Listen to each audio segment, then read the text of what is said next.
Hey folks, it's your buddy Mike Messier, One Pro Wrestling and Sports Fan YouTube channel.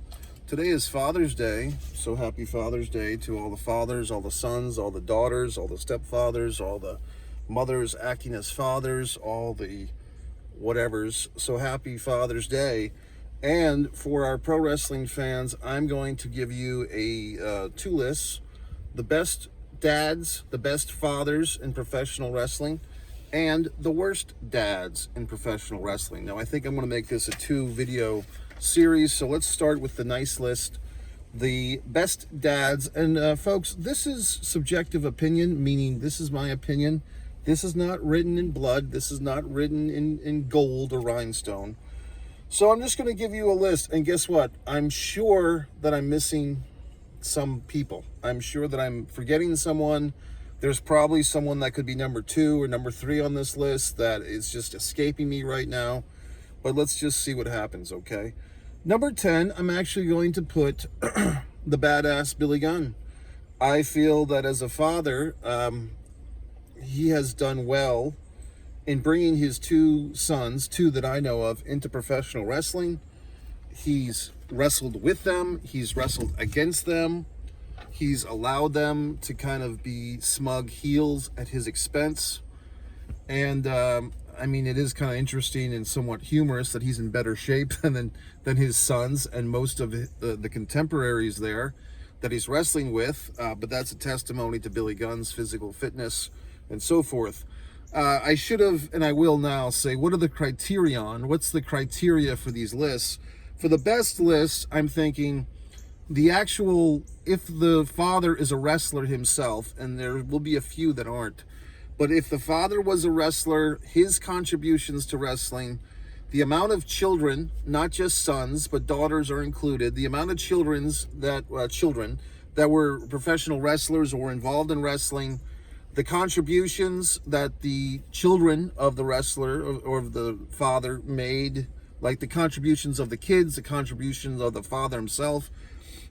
What I know, if I know anything of their personal relationships or what's common knowledge among wrestling fans of the relationship, allowing the child to go out on their own is actually, that's kind of the flip side of also, there's a delicate balance between helping the child and being too helpful or too controlling. So that's an interesting ranking. I'm trying to think what else. Knowing when to kind of go off into the sunset and let the child do their own thing. So all these characteristics. So that's why Billy Gunn gets in on this list. His sons have not accomplished a whole lot. They've had some tag team champions and so forth. They're in AEW and so forth. But I think just the fact that Billy Gunn is kind of like allowing these 2 kids to grow into their own, but he's not overwhelming them, but he is helping them. So there you go. Number 9, this is going to be a shocker, and this could be heavily influenced by my enjoyment of the film The Iron Claw. You thought I was going to say Fritz von Erich. I'm saying Kevin von Erich. Now you might be wondering, well, gee whiz, Mike, why would you say Kevin von Erich? How is he a great father in wrestling? Well, his sons are a competent tag team, but they have been kind of, I would say, even restrained a bit from going deep down the wrestling cycle. They've been kind of sheltered by Kevin. I think he's kept them in MLW, Major League Wrestling. I don't want to say they're part-time wrestlers, but they haven't gone gonzo with it. And I think that's because Kevin, I know that, in the movie they talk about the Von Erich curse. I kind of feel like Kevin might actually believe in that even now, because I feel like he's kind of sheltering his sons from the storms of professional wrestling, and he's allowing them to wrestle, but he's not, when I say they're fully grown adults at this point, so they can do whatever the hell they want. But unless these guys step up the ante with their careers, I think they're going to be kind of where they're at. They're kind of like, really competent, good shape tag team, but they're not like chasing the gold anywhere, it seems. And I just feel like Kevin, also, he gets points for just surviving, quite honestly. And maybe I'm being too influenced by the movie The Iron Claw, but I think Kevin really is the hero of that tragedy, the tragic family, because he's the one that did not succumb to the suicidal thoughts. He's the one that lived. And just like in the movie, when when he's so sad because he says, I used to be a brother, and his sons look up to him and they say, we'll be your brother's dad. So Kevin Von Erich gets in number 9. Here's another one that might shock and amaze.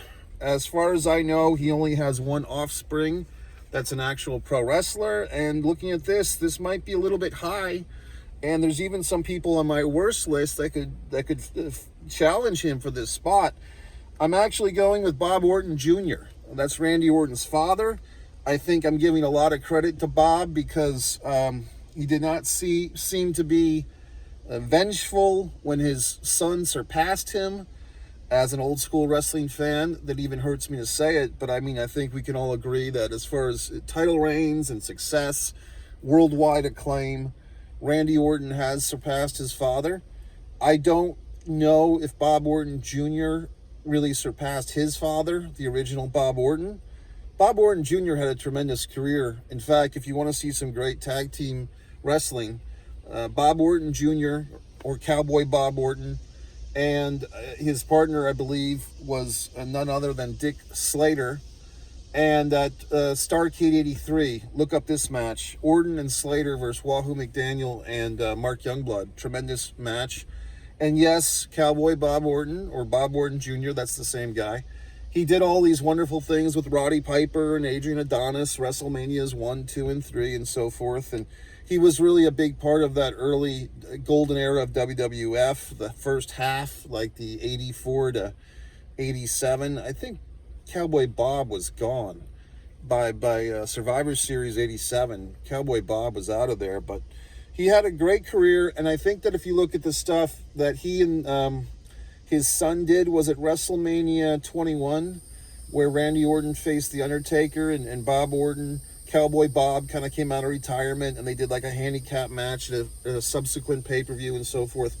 I really feel like Bob Orton Jr. is a great father for wrestling. He gave, his son the name, the Orton name, and then he kind of let his son do his own thing, but called upon, he came back into action. So I just give Bob Orton Jr., Cowboy Bob, number 8. Number 7 might also shock and amaze.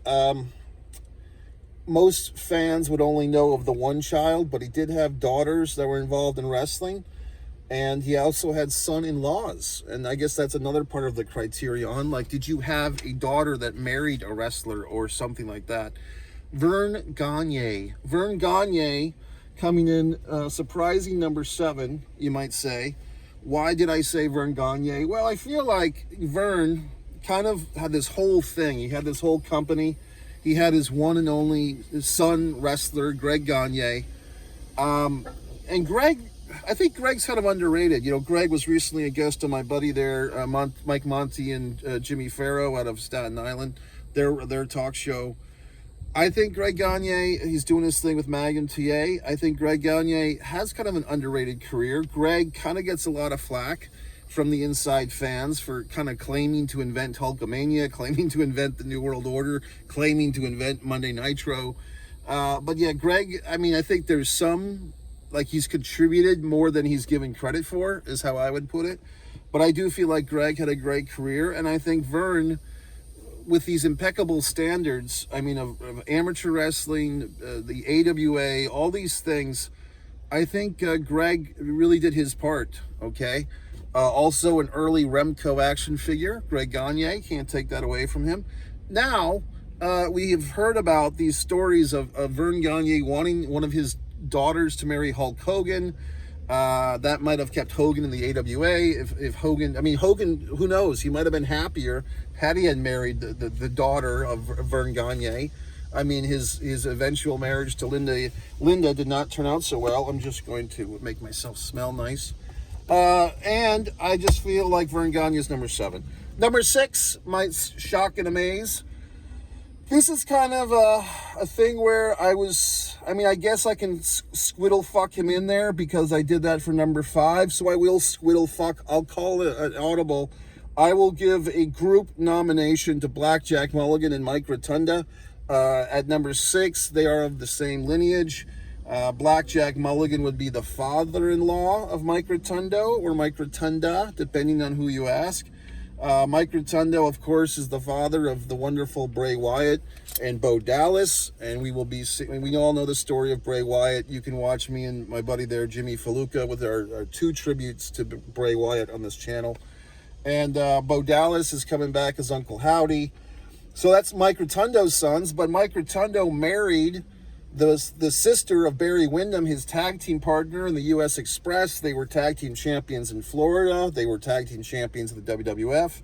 Rotundo marrying the Windham sister, and that Windham sister, of course, is the daughter of Blackjack Mulligan. And Blackjack Mulligan was an awesome wrestler, one of these guys that if you're a younger fan, you may not know too much about him, but he was a guy that was a legitimate 6'7", 6'8", kind of an old school cowboy wrestler.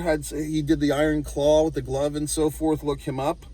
Number 5, like I said, is a double pick. It's a one family tree. I guess I could make this a 3-fer if I wanted to. I'm a little tempted, but I'm not going to put The Rock on this list. I was tempted. I am going to put Rikishi, the father of the Usos, Jimmy and Jay, and yes, they do have their struggles. But as far as a tag team goes, they're highly successful, highly entertaining. And Samoan Sika. That is Roman Reigns' father. Some of you younger fans, I'm sure you know about the bloodline and so forth, but have you watched Samoan Sika? He did have a solo run in '87 WWF. He did team with Kamala during that time. They had Curtis Iakua as their manager, but mostly known as the tag team partner of his brother, Afa. The Wild Samoans did some babyface stuff, but mostly known for heel work with Captain Lou Albano, WWF Tag Team Champions 3 times over, barefoot wrestler. Sika, when I was a kid, Afa kind of looked like, he was kind of like the Road Warrior Hawk. Like, Road Warrior Hawk always felt like more of the Road Warriors than Animal, just a little bit. And Afa kind of felt like more of the Samoans than Sika, just like Butch Miller felt more like the Bushwhackers than Luke Williams. If you're a real wrestling fan, you know what I'm saying. There's always one, not always, but like Ricky Morton feels like more of the Rock and Roll Express than Robert Gibson. Do you see what I'm saying? There's like a 1A and a 1B. So Sika was kind of the 1B, but he kind of has the last laugh here because he had the wonderful son, the wonderful seed. Number 4, this one might shock and amaze, especially if you know me and my views on wrestling. Vince McMahon Sr. Obviously, he bequeathed upon the world, for better or for worse, his son Vince McMahon Jr. But I'm just going to say that Vince McMahon Sr. provided the palette and the paintings that his son created. I'm going to give Vince McMahon Sr. the benefit of the doubt here. I feel like, he provided the palette, and for better or for worse, Vince McMahon Jr. did all the things that he did. But I feel like Vince McMahon Sr. kind of gets overlooked as a father. So even though he wasn't a wrestler, I'm giving him the number 4 spot. Maybe it's a bit high, maybe it's a bit not. But I think as far as he set the groundwork for his son, and his son did a lot, good and bad. Number 3, this will be an interesting inversion. I'm giving it to Jim Crockett Sr., okay? Look at what I just said for Vince McMahon Sr., but now you take the NWA, the National Wrestling Alliance, Jim Crockett Sr., the Jim Crockett Sr. Memorial Cup was named after this gentleman. He gave us David Crockett, who was a wrestler briefly, became a commentator, some of the behind-the-scenes people, Jackie Crockett, but most importantly, perhaps, Jim Crockett Jr., who really took that Mid-Atlantic Wrestling into JCP era, eventually bought out the UWF and so forth, and for years was the top competition to the WWF before selling the promotion, once again, for better or for worse, to Ted Turner. I'm looking for something. For Christ's sakes. Number 2, once again, for you young fans, you may not appreciate this. I'm going to say Dory Funk Sr. Now, who is Dory Funk Sr.? He is the father of Terry Funk. He is the father of Dory Funk Jr. And so, although he never won a world singles title himself, kind of similar in that story of Fritz von Erich, Dory Funk Jr. raised not 1 but 2 sons that won world championships. Dory Funk Jr. was said to be a real badass, a real tough guy, and I'm giving Dory Funk Sr. Basically, I've never really gotten to see his wrestling work, to tell you the truth. I'd like to, but his sons were so proficient. Dory, for those that don't know, trained a lot of your favorite wrestlers. A lot of, like, I think Kurt Angle got some training early on from Dory Jr., but Dory Funk Sr. gets the number 2. And you might be shocked and amazed, fans. Like I said, look at this list. I had to cross out names, put names. Stu Hart, number 1 on my list is Stu Hart. Bret Hart, Owen Hart, the other Harts, all these Harts, you know what I mean? He had, 5 wrestling sons? Jim the Anvil Neidhart, a wrestling son-in-law. The British Bulldog, a wrestling son-in-law. I don't think the Dynamite Kid ever married a Hart sister. I could be wrong on that. But I feel like Stu Hart and all the wrestlers that he trained, all the wrestlers that came through the dungeon, came through Calgary Stampede, Bad News Brown, I believe Brian Pillman, the original Brian Pillman, came through. Interesting, Brian Pillman didn't make either one of my lists, good or bad. Just kind of, unfortunately, he wasn't there for his son because he was deceased, Brian Pillman. But basically, Stu Hart, I'm giving the number 1. I really feel like he is what you call a patriarch. Those wonderful stories we hear of him making the eggs and, like, taking the fucking egg handle thing, the thing you flip the eggs, and then, like, flipping the cat litter shit in the cat box. I mean, how can you beat that? The bears underneath the Stu family fucking deck, all these absurdly humorous, entertaining stories all come from the Hart family. So my number 1 pick for the number 1 dad is good old-fashioned Stu Hart. Okay, fans, I'm going to go see a film, and I will come back and do the worst dads list. Happy Father's Day once again to all the fathers, the sons, the daughters, the stepfathers, the mothers acting as fathers, and everything else. MikeMessier.com.